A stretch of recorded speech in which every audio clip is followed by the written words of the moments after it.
The 90-day streets, the streets that never sleep. Now, yesterday we spoke about what happened on The Last Resort. But today we're going to be talking about what happened on Between the Sheets, where, of course, these customers come out to say their piece.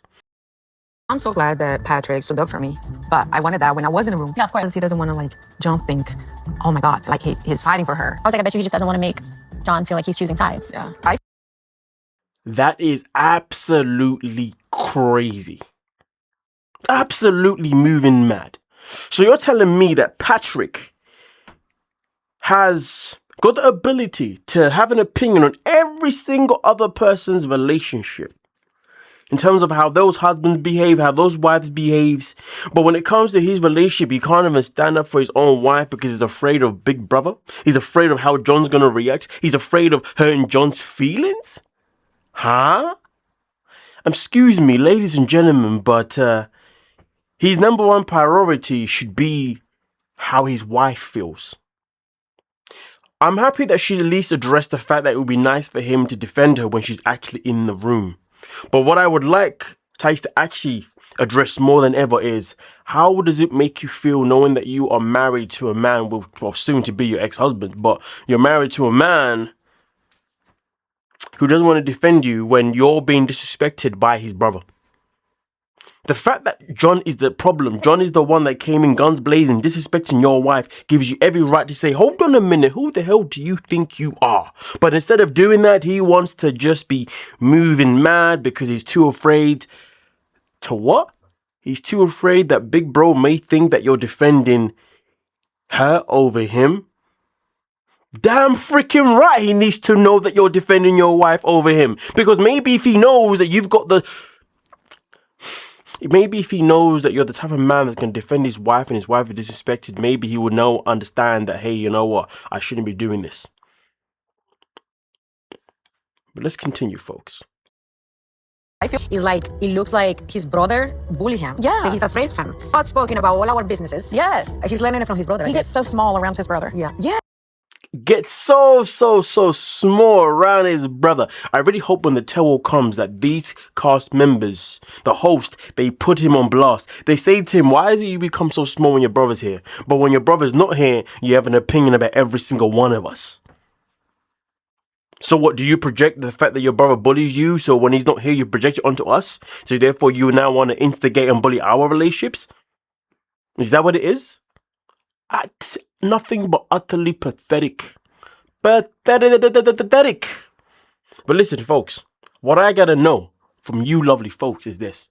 Is Patrick moving mad for simply not defending his wife when she's actually in the room? Or is he reality ready for actually defending his wife once she's left the room? And is he also moving mad to have this big energy when his brother's not there? Or is he reality ready to then have... Man, I ain't gonna finish that sentence. But with that being said though, folks, we're now gonna move on to the next one. Kind of like with the cards? No? So like wake up like and you called, hey, Yeah. I have the girl, so like your husband cheating. So we need to believe her because what the card show. Now, in reference to what is happening here, so as we spoke about yesterday and even spoke about in the short too, is the fact that Rebecca decided to ask the medium, has her husband been cheating on her? That was the question that she asked. And what did the medium do? The medium said, oh, well, I can tell you this one thing at least. He has got an online presence behind your back. An online presence that, if anything, is seeming as if he's being quite manipulative by telling you that he's not that good with the internet when clearly he has that ability. So this was his defense. This is how he responded by saying, well, so you're supposed to just believe this woman was on cards? Wow. That is nothing but a deflection. Oh, my moving mad. I don't really feel like that was really much of a convincing argument. But let's continue, folks. Let's continue. I don't feel like he's a cheater. I think that it's more he's hiding something from her, which is why the lie comes in. I think he's also kind of cheating. No one should ever listen to Russ talk. Honestly, he's probably one of the most beta males I've ever seen on this show. This guy, honestly, Also kind of cheating, bro. It shouldn't be physical cheating. Because he wants attention. I'm sure someone is giving that attention to him. And to be fair, Sarper's probably more right than what Russ is, because we know what has Zied been complaining about the most. He's been expressing about his wife doesn't cook for him enough. His wife doesn't spend enough time with him enough. So really and truly, if you're looking at what he's been asking for and complaining about within his own marriage, it really does paint the picture that maybe the reason why he's online and he's got his online presence is because he's probably seeking potentially just simply a pen pal, somebody to talk to, somebody to get along with, somebody to just be there for him. But hey, even pen pals can always become something physical too. So really the question is this: what is he actually doing online behind Rebecca's back? What is he doing that's put him in a position where he has to lie that he's not even that tech savvy? That is the question. Where is that moving mad situation going on here? But folks. He's manip. After we had been married for just a couple of years, I was scrolling through the internet, one of the social media sites, and popped up of people you may know, and it was people you may know. Oh, hold on a minute. him, but it was a different profile. Oh, I'm locked out of that one. I can't even get into it. Do you think that maybe he used it? I don't know. It's still there. Oh, hell no. Bring me the gloves. So this profile is still there?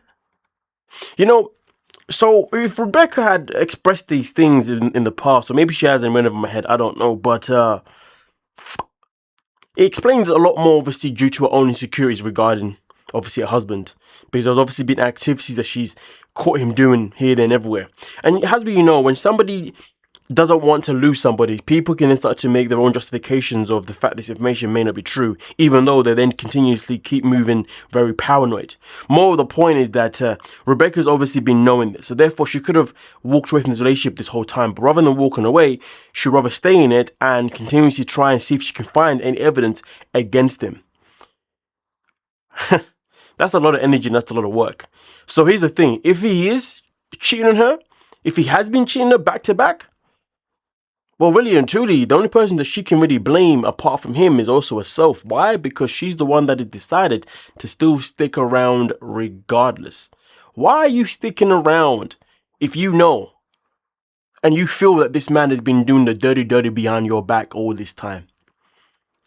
There's no defending you in this situation. And this is an unfortunate thing sometimes. Sometimes people end up making their own justifications of why they should stick around even when they know they shouldn't. Well, the question is Rebecca moving mad for this? Is she moving mad for that, folks? That's what I gotta know from you lovely people. Because I don't really see a reality-ready situation between the two here. But for me, it's clearer than more than ever that their relationship should have ended a long time ago. But hey, folks, let's move on to the next one.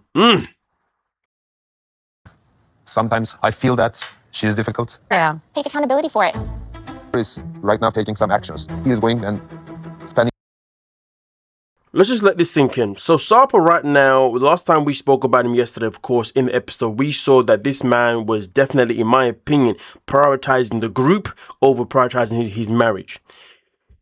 He's now left his wife in the room, gone downstairs by himself, and he's even more than comfortable to be talking negative stuff about his own wife.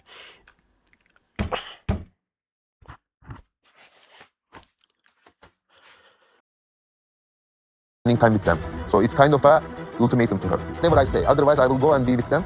And I showed us. I'm sorry, man.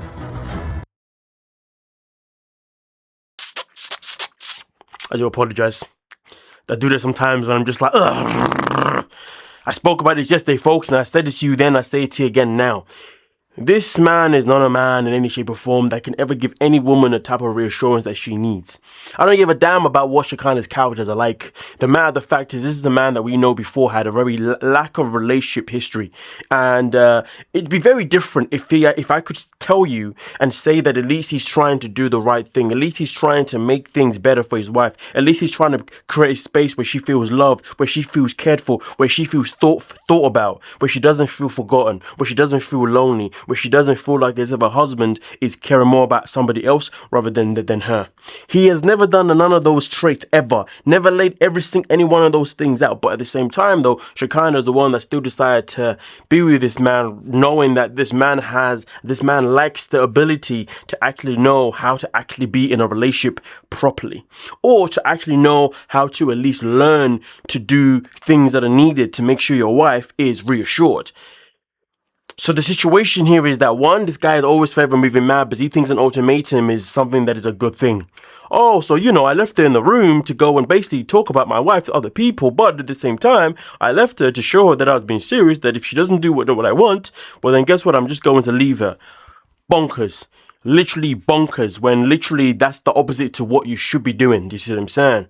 But either way though, Shekinah, the main thing that she needs to take away from this is that she made her bed, and it's up to her whether or not she wants to continuously still lay in it, or if she wants to bounce. Now, as of recent activities on social media, it is looking as if she's finally decided to get out of that bed with him and start to skedaddle elsewhere. And I truly hope that she can do that for the foreseeable, but more importantly than ever, I truly hope that she can stop living this repeat cycle with men. She said that on the very first time we saw on the 90-day thing that she's never had a successful relationship that has not been toxic. Every relationship has always been successfully toxic.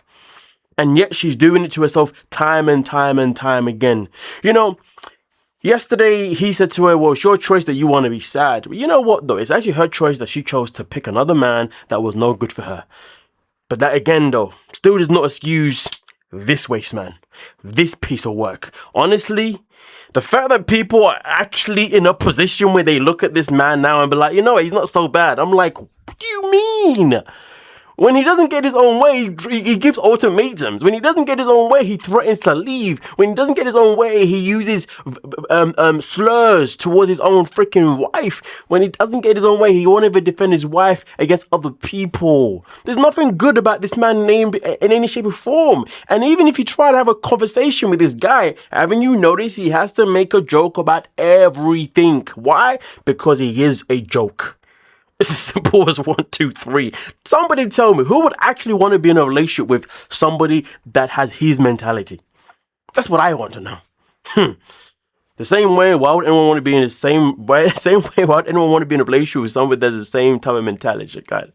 But listen, I've always said this though, right? The women on this show aren't even that complex.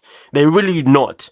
I already know how I would navigate myself in those relationships to make them work if I wanted to do so. A lot of the time, I just don't really want to do a lot of those things, to be very few. All I'm saying is that the women aren't even that complex. It's the men that are more the issues when it comes to this season anyway, because a lot of them, fudge me. Whew, boys, keep it PG, folks. Keep it PG. Whew. With that being said, though, was Sarper moving mad for going downstairs, leaving his wife in the room, and then happily talking about her behind her back? Or was he reality ready to give her an ultimatum, the same ultimatum he's given her every single time they've had a dispute, and that is, I'm just gonna leave you. Whew. Namaste. Unagi. Salmon skin roll. If you know, you know. If you don't know, go watch you some Friends or some Lost. With that being said, thank you so much for your time. Don't forget to like and subscribe. Peace.